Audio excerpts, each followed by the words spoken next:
Halo, kembali lagi bertemu dengan Bu Nelly dalam pembelajaran tematik. Hari ini dalam tema 2 persatuan dalam perbedaan. Hari ini kita akan belajar secara khusus tentang IPS, yaitu tokoh-tokoh proklamasi kemerdekaan Indonesia dan upaya mempertahankan kemerdekaan Indonesia. Jangan lupa anak-anak tetap berdoa dan semangat dalam belajar.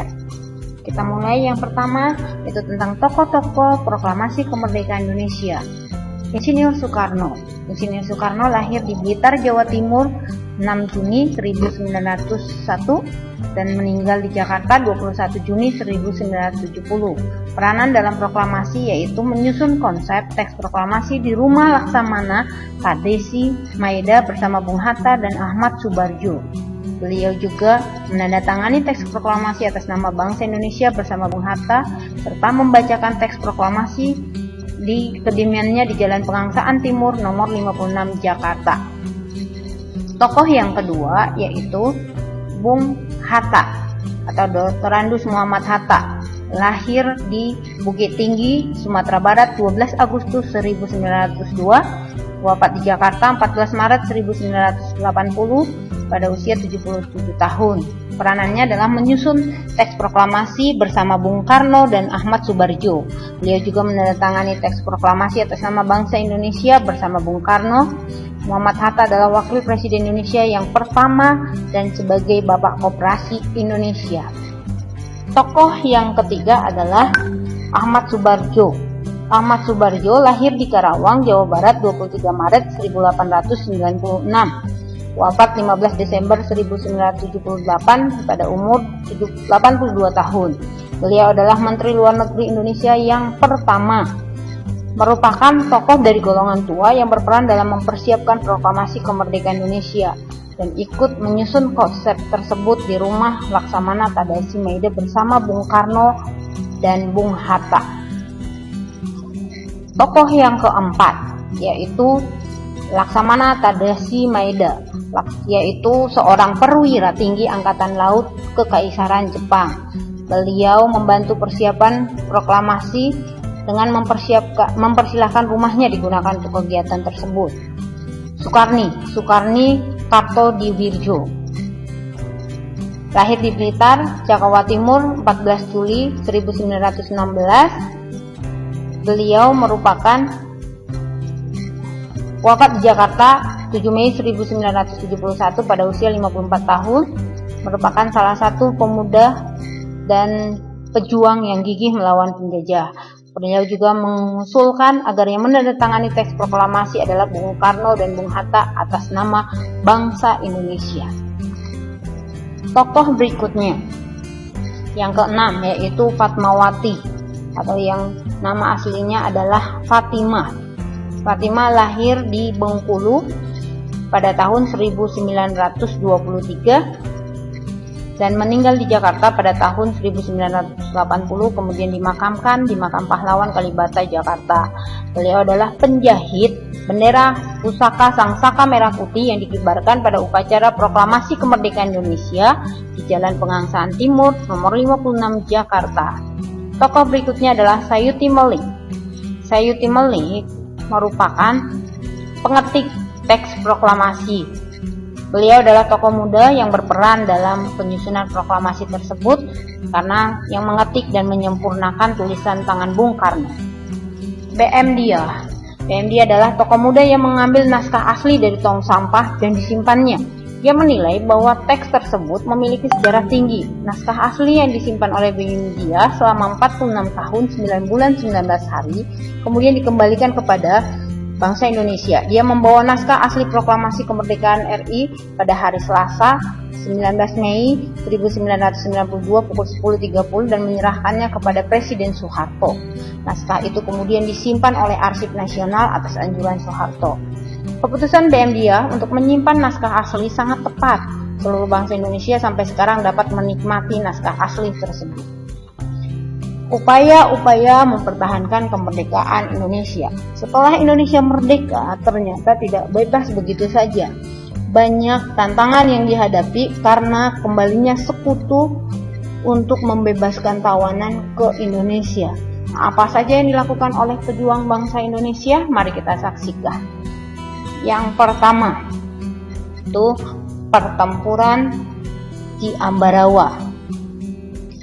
Diawali dengan 20 Oktober 1945, tentara sekutu di bawah pimpinan Brigadir Battle diboncengi oleh Nica mendarat di Semarang dengan maksud mengurus tawanan perang. Setelah membebaskannya ternyata dipersenjatai sehingga menimbulkan kemarahan di pihak Indonesia.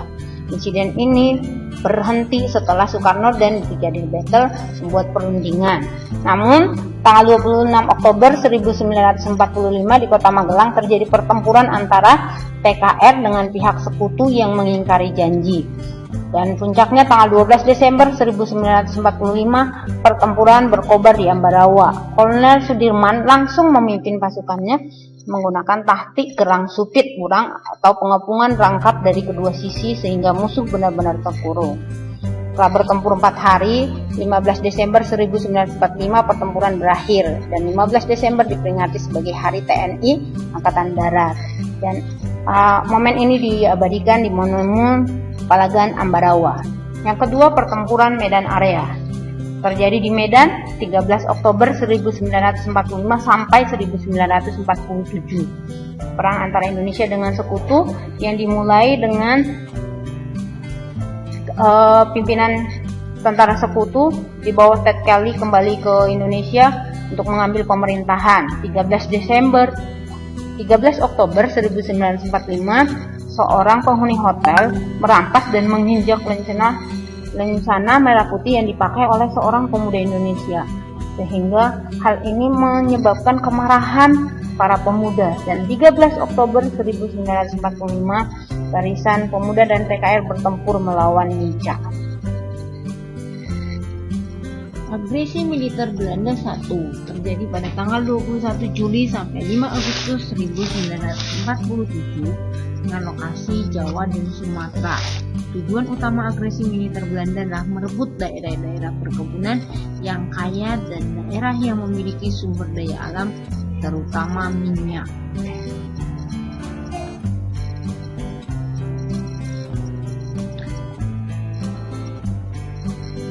Perjanjian Linggarjati, 15 November 1946. Perjanjian Linggarjati adalah perundingan antara Indonesia dan Belanda di Linggarjati, Jawa Barat yang menghasilkan persetujuan mengenai status kemerdekaan Indonesia. Perjanjian tersebut ditandatangani secara sah oleh kedua negara pada tanggal 25 Maret 1947 dengan hasil 1. Belanda mengakui secara de facto wilayah Indonesia atas Jawa, Sumatera, dan Madura. Belanda harus meninggalkan wilayah RI paling lambat 1 Januari 1949.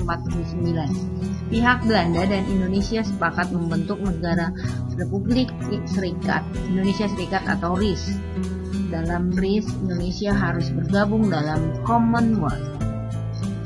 Perjanjian Renville, 8 Desember 1947 sampai 17 Januari 1948. Perundingan ini ditengahi oleh 3 negara atau komisi 3 negara yang disebut KTN, yaitu Amerika Serikat, Australia, dan Belgia. Delegasi Indonesia dipimpin oleh Amir Syafruddin dan dari Belanda oleh R. Abdul Qadir Wijodatmojo.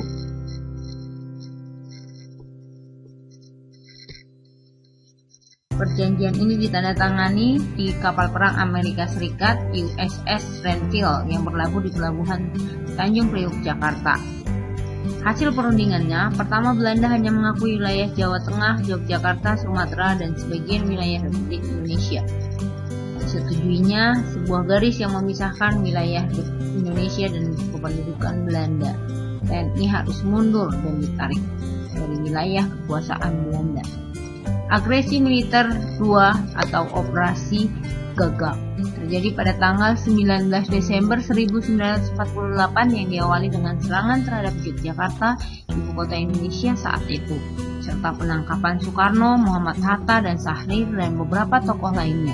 Jatuhnya ibu kota negara ini menyebabkan dibentuknya pemerintahan darurat Indonesia di Sumatera yang dipimpin oleh Sarifuddin Prawi Negara.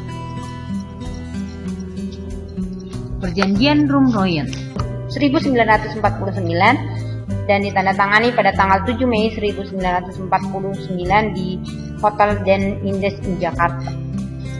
Perjanjian ini diambil dari kedua pimpinan, nama pimpinan delegasi yaitu Muhammad Rom dan Herman van Hoyen. Tujuannya untuk menyelesaikan beberapa masalah mengenai kemerdekaan Indonesia sebelum KMB di Den Haag. Hasilnya, Angkatan Bersenjata Indonesia harus menghentikan semua aktivitas gerilya. Pemerintah Indonesia akan menghadiri KMB. Pemerintah Indonesia kembali ke Yogyakarta. Angkatan Bersenjata Belanda akan menghentikan semua operasi militernya di wilayah Republik Indonesia. Bandung Lautan Api terjadi di kota Bandung 23 Maret 1946. Dalam waktu 7 jam, sekitar 200.000 penduduk Bandung membakar rumah mereka dan meninggalkan kota menuju pegunungan daerah Bandung Selatan untuk mencegah tentara Sekutu dan Nica untuk mendapatkan kota Bandung sebagai markas strategis perang dalam Perang Kemerdekaan Indonesia. Tentara Inggris merasa tidak terima dan mulai menyerang sehingga pertempuran sengit terjadi. Pertempuran yang paling besar terjadi di Desa Dayakolot, tempat gudang amunisi milik tentara Sekutu. Muhammad Toha dan Brandam, 2 anggota milisi BRI, terjun dalam misi ini untuk menghancurkan gudang amunisi tersebut. Konferensi Meja Bundar 23 Agustus 1949 sampai 2 November 1949 di Den Haag, Belanda. Dengan hasil, Belanda harus mengakui Greece sebagai negara merdeka dan berdaulat. Status Irian Barat diselesaikan dalam waktu setahun sesudah pengakuan kedaulatan. Akan dibentuk Uni Indonesia Belanda. Greece mengembalikan hak milik Belanda dan memberikan hak konsesi dan izin baru untuk perusahaan-perusahaan Belanda. Pengambilan alih hutang Hindia Belanda oleh Republik Indonesia Serikat. Setelah Indonesia merdeka, upaya bangsa Indonesia meningkatkan kesejahteraan Indonesia di awal kemerdekaan yaitu pinjaman nasional oleh Menteri Keuangan Insinyur Surahman, kemudian konferensi ekonomi oleh Menteri Kemakmuran Insinyur Darmawan Mangunkusumo, tujuannya untuk memperoleh dan menanggulangi masalah ekonomi yang mendesak seperti produksi dan distribusi makanan, sandang, dan administrasi perkebunan. Pembentukan Badan Perancang Ekonomi oleh Menteri Kemakmuran Dr. Aka Gani yang bertugas untuk membuat rencana pembangunan ekonomi dalam waktu 2-3 tahun. Rencana Kasimo yaitu untuk meningkatkan produksi bahan pangan. Kemudian PTE, Persatuan Tenaga Ekonomi, dipimpin oleh BR Motik untuk menggiatkan kembali partisipasi pengusaha swasta dan untuk memperkokoh ketahanan ekonomi bangsa Indonesia. Itulah tindakan yang diambil oleh pemimpin-pemimpin bangsa Indonesia untuk meningkatkan kesejahteraan Indonesia di awal kemerdekaan Indonesia, karena pada saat itu Indonesia masih dalam keadaan terpuruk.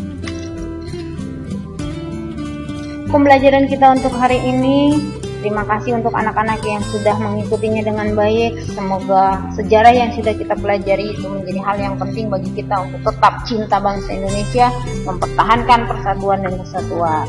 Selamat belajar.